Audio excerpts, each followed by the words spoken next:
Boa noite, bom dia, boa tarde aos alunos. Mais uma vez eu estou aqui para dar continuidade com o nosso assunto, que é física moderna.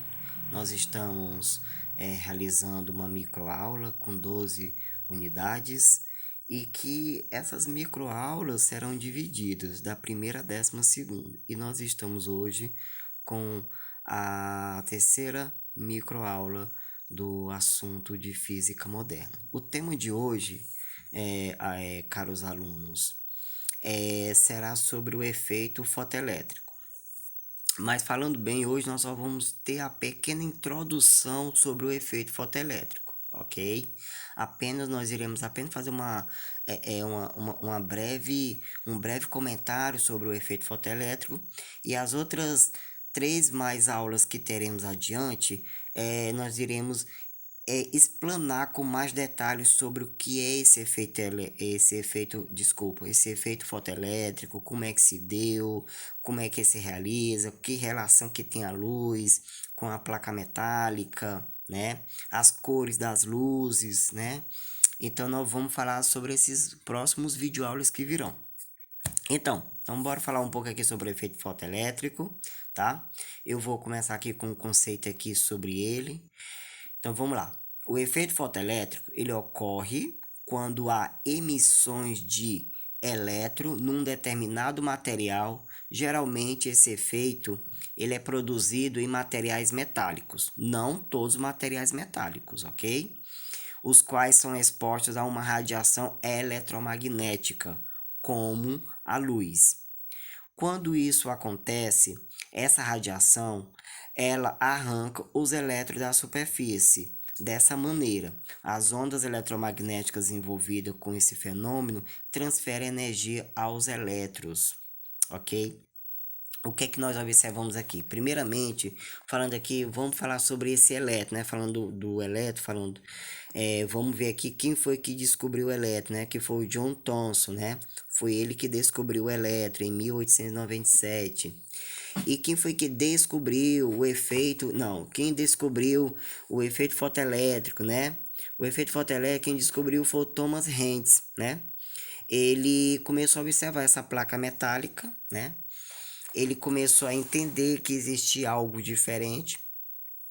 Ele em seu postulado, ele também descreveu que existia uma força-trabalho, né? Que falava sobre uma energia mínima.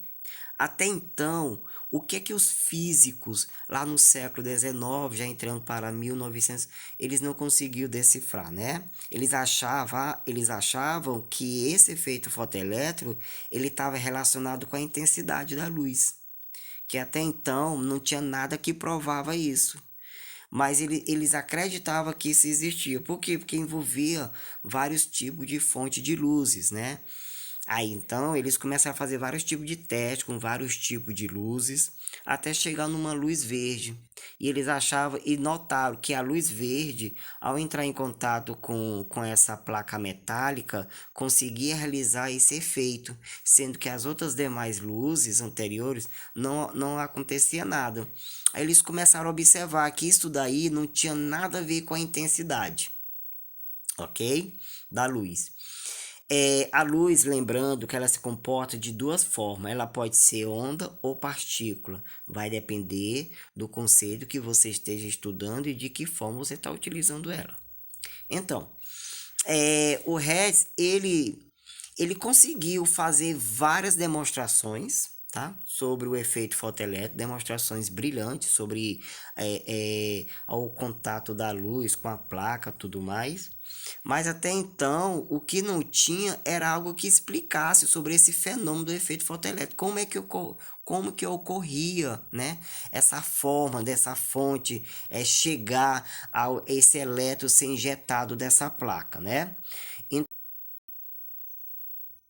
Então, nós iremos ver mais adiante como é que se dá esse efeito fotoelétrico, né? Sobre a explicação de Hentz, sobre a luz que incide sobre a placa metálica.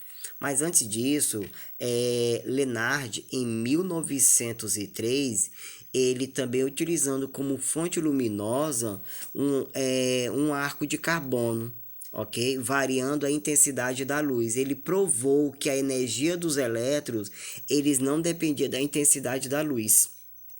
Beleza? Então, Leonardo também ele conseguiu mostrar, dizer, olha, gente, o efeito fotoelétrico não tem nada a ver com a intensidade da luz, tem alguma coisa a mais por aí. Então, vamos passar aqui adiante e explicar mais com detalhe para vocês.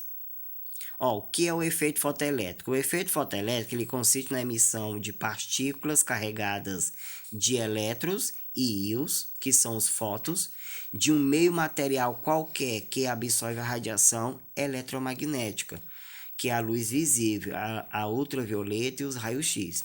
É aqui que se dá o efeito fotoelétrico, ok? Vocês estão vendo aqui uma radiação incidente em forma de luz, que ele chega a se interagir com essa placa metálica que tem esses elétrons. Ele transfere essa energia para esse elétron, fazendo com que ele seja injetado dessa placa.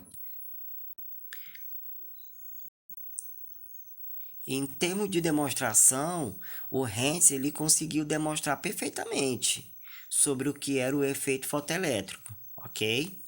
Agora, o que não tinha é explicação sobre o porquê que acontecia esse efeito fotoelétrico, como é que se dava esse fenômeno, né? Aí nós temos o nosso brilhante, o Albert Einstein, né? Em 1905, né? E em seus postulados, ele conseguiu fazer toda essa, explicar sobre o efeito fotoelétrico. Ele falou, pessoal, o efeito fotoelétrico ele não está relacionado, não é a intensidade que a luz, né, que a luz transfere, né? E sim ele está relacionado à frequência mínima, tá? Que a luz traz para essa placa metálica. Aí o que que acontece? Se ele traz essa frequência mínima, então como é que ele poderia explicar com mais detalhe? Aí o que que ele percebeu? Olha, não adianta você jogar um fóton, dois fótons, três fótons, quatro fótons, que isso não vai, como é que se diz? Não vai injetar o elétron da placa metálica, né? Então nós temos que entender que para ser injetado precisa de uma frequência, né? Uma frequência mínima. Aí sim, quando tiver uma frequência mínima, é que se dará o efeito fotoelétrico. Aí sim, depois disso é que pode investir na intensidade da luz.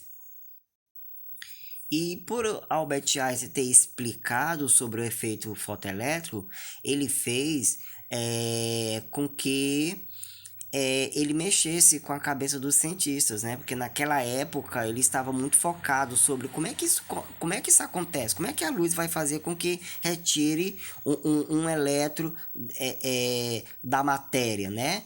Enquanto eles pensavam, enquanto eles investiam, achavam que era a intensidade, e o Leonardo também havia dito que não tinha nada a ver com a intensidade da luz, mas ele conseguiu explicar, voltando e dizendo que foi por causa da frequência, e fez com que em 1921 ele ganhasse o Prêmio Nobel de Física por ele ter explicado sobre o efeito fotoelétrico e não pela teoria da relatividade, que também foi uma teoria que ficou muito aflorada nessa época e muito badalado, né, no mundo da física, né? Então a diferença de Hertz para Albert Einstein é que Hertz ele demonstrou com bastante clareza sobre o efeito fotoelétrico, mas até então ele não conseguiu explicar. E Albert Einstein, em suas teorias, ele conseguiu explicar sobre o porquê que acontecia esse efeito fotoelétrico, né? Que estava embasado, que estava relacionado à frequência da luz, que prezava de uma frequência mínima e não na intensidade. Beleza? Aí depois nessa mesma época, veio também a teoria de Max Planck, falando sobre o fotoelétrico, né? O que era esse fotoelétrico, né? Era pacote de energia quantizadas, né? É um valor mínimo, não era qualquer valor, havia um valor específico para que isso acontecesse. Agora falando aqui sobre esse efeito fotoelétrico, nós podemos ver ele de diversas formas, né? Ultravioleta, que é a luz, os raios-x, que é usado na medicina. Então, como é que isso acontece na medicina, né? Falando aqui sobre a teoria da física, é, o efeito fotoelétrico, na matéria, na física, ele ocorre dessa seguinte forma. O efeito fotoelétrico, ele transfere totalmente a sua energia ao elétron, deixando ele excitado e ao mesmo tempo ele será injetado da matéria, ok? Ele será injetado do átomo, beleza? Então, no caso aí, passando para a medicina, como é que se dá, como é que ocorre o efeito fotoelétrico nas radiografias, né? Então, o que é que nós temos, ó? Entende de uma coisa. O efeito fotoelétrico nas radiografias, ele se comporta como os raios-x, ok? Os raios-x, ao se interagir com a matéria, né? Que é essa matéria que eu estou dizendo, que é o caso das matérias densas, né, que é o caso dos ossos, esses raios-x, ao se interagir com essa matéria, ele se dá como um efeito fotoelétrico, retirando uma fotocélula dessa matéria e assim transferindo para uma película radiográfica e transformando numa imagem radiográfica, com a imagem dos ossos humanos, ok?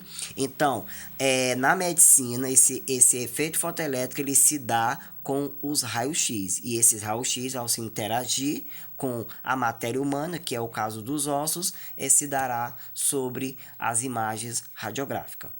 Pois, pessoal, meus alunos, na próxima aula nós iremos adentrar mais profundamente sobre o efeito fotoelétrico, falar sobre esse cientista. Hoje foi apenas uma introdução sobre esse efeito fotoelétrico, foi bem superficial, mas nas próximas aulas nós iremos falar com mais detalhe. Então, muito obrigado e uma boa noite.